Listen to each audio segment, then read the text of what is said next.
Howdy, yet another earthquake watch. We are going into Switzerland.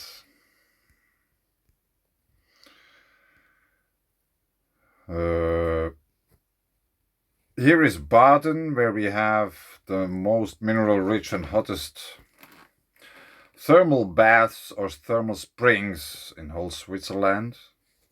Then we follow the river. And here we have a quake. Here we have 3 rivers joining each other. After that, they joined the river Rhine, which is connected straightly to a volcano. Kaiserstuhl volcano, probably extinct. There has been a quake there 8 hours ago. So, let's put this back. You can see it better. 1, 2, 3 rivers join here. They go on and join the river Rhine in Koblenz. There are 2 Koblenzes at least. And here we have the quake. And here we have Wettingen, which is a very small village. Magnitude 2, 2 hours ago. 0 depth, 1 kilometer in depth 1. So it's very shallow. No user reports or whatsoever. So let's go and have a quick look at the location. Mining operation. Wells. There are many. They are all over the place. 1, 2, 3, 4, 5, 6, 7. 7 alone marked on this picture.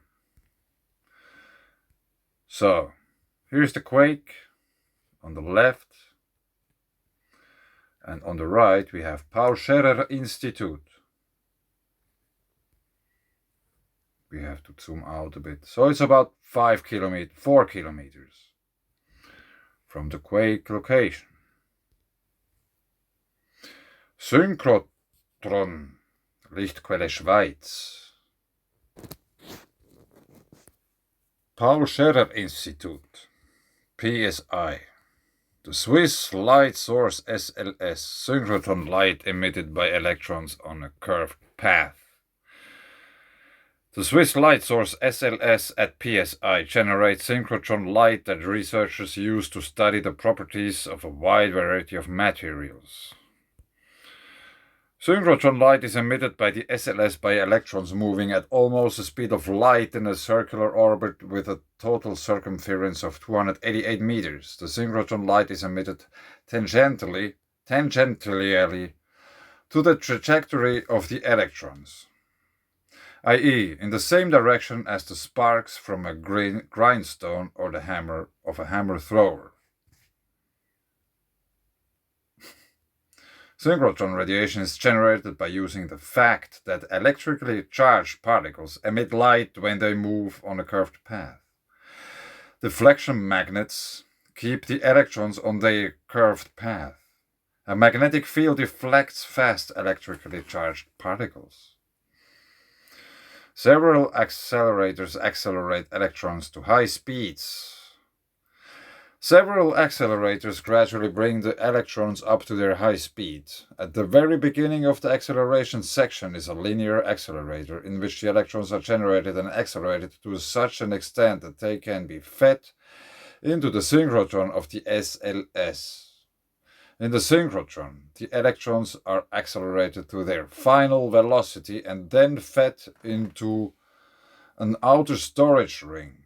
Here the electrons are no longer accelerated, but kept at a constant speed. In doing so, they generate the synchrotron light. This design with an inner accelerator ring and an outer storage ring makes it possible to use the top-up process. The top-up method constant jet intensity for hours. A special feature of the SLS is the use of the top-up process, which ensures that the intensity of the electron beam in the storage ring and thus the available synchrotron light remains essentially constant. In most synchrotron light sources, the electron beam is introduced into the storage ring once and circulates there for about 8 hours. The beam becomes weaker because electrons are lost but not replenished. This is particularly unpleasant for many experiments because they have to set up their experiment at the beginning of the beam time and can only start experimenting when the beam has already become weaker. This problem is solved by the top-up process used at the SLS, in which new electrons are injected every 4 to 5 minutes to replace the ones lost, so that the beam intensity remains constant. The prerequisite for this is that the pre-accelerator from which the electrons are fed into the storage ring can already accelerate the particles to the speed they need in the storage ring. So you can read the rest of this. Let's go back to the map. Back on the map. I have been working there once. We made some interesting, you cannot really call it plumbing work, but it was like copper pipes, very thick ones. They used gas with 200 bars. That's why the copper pipes were very thick and everything was very expensive and very interesting to do. And at the same time, I was observing the scientists there. Of course, we were in the lab doing these things. They were in the labs too, and they had those experiments set up there, and they came there in the morning with a coffee. They pushed a button on a computer, sat down, watched for a while, and left. After some time, they came back, did the same thing. They watched for a while, drank their coffee, and then they left. I haven't really seen them doing anything. But anyway, let's put it back on again like this. We have been here. That's the Synchrotron Lichtquelle Schweiz thing, which belongs to the Paul Scherrer Institute. And then we have Zwielager. Zwischenlager Wettingen. We have to understand that's a river, and this is going uphill, and that's flat. And then I have to turn it like that. Uphill, flat, and then it's a cliff. That's vertical. And that's not really flat, but more flat. So here, Church Way, we see some buildings.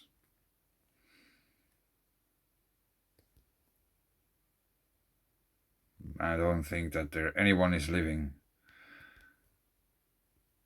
And here you can see a road which goes in the mountain somewhere. Zwielager, seeking an optimal recycling of waste. Our activities. What happens to radioactive waste before it's stored in a safe, deep geological repository? They have many shoes. A very simplified model is used to describe the typical operational processes.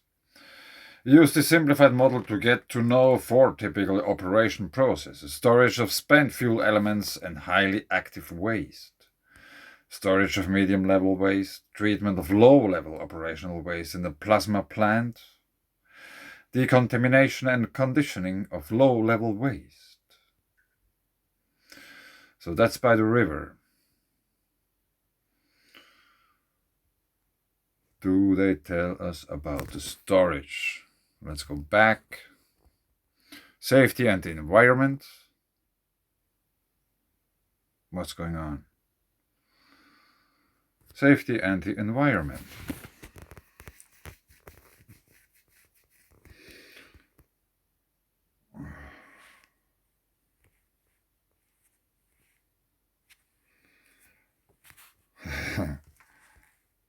Is there anyone hacking my account? Safety.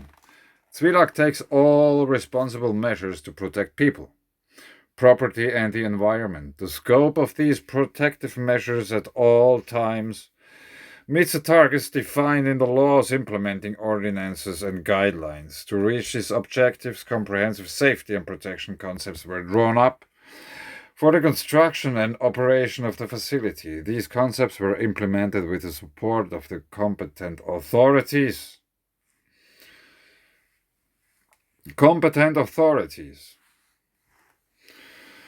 The main objective of nuclear safety technology is the building of reliable and hazard-proof facilities and plants. At Zwielak, safety takes top priority, and the company has an excellent record in this regard. It relies on passive, i.e. mainly structural elements, as well as active multiple safety barriers, which are complemented by a lively culture of safety. Zwielak interprets safety as an ongoing process of central importance that must be continuously analyzed and improved.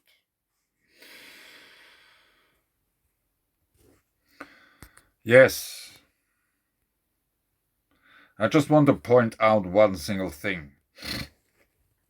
Here is this place where they put stuff into the mountain in order to store it away. Water rain, water rain, water rains. More water rains. I know these places, I lived there. There is water all over the place. I know. But anyway, we have been here.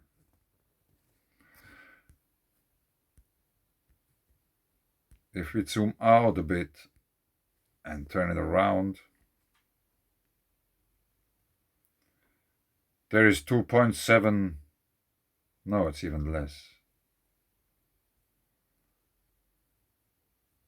It's somewhat 2.5 kilometers, 2 kilometers away from this Zwielak, Wettingen. All right. So, Synchrotron on the other side of the river, PSI Institute, Zwielak, and we just go a little bit further down the same river. Kernkraftwerk Betznau. Betznau nuclear power plant.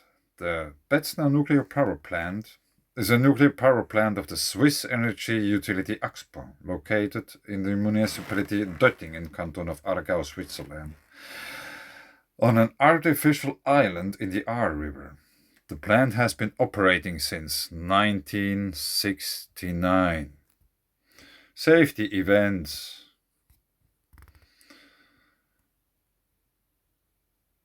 There has been several events, and I think it's one of the eldest still working nuclear power plants in Europe, which is very interesting. Maybe there's something in history.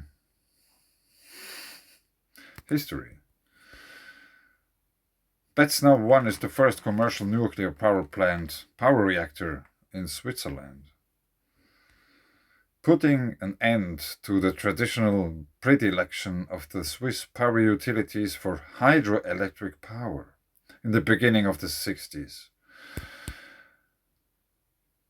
The then Nordostschweizerische Kraftwerke AG started to take into account the construction of a nuclear power plant on 23rd December 1964. The Swiss Federal Office of Energy recognized the artificial island in Betznau as potential location for a reactor. Oh man. Yeah, you can read the rest. I will put links below. I just wanted to show you, like, in a very small area, there is so much going on. Nuclear power plants and storage facilities and water rains, possible cryptodomes, mining operations, geothermal activity, and the quake, river Rhine, droughts, and stuff like this. Putting an end to hydroelectric power. Yeah, there's a reason why the power plant, the nuclear power plant, is on an island. They need so much water, and there are so many other nuclear power plants. Here is one, I guess. If it just would zoom in. Ta-da! That's another one. There are many there. Very interesting to see how this will continue. And the quake, and the volcano, and whatsoever. You see the picture. But anyway, thanks. Bye.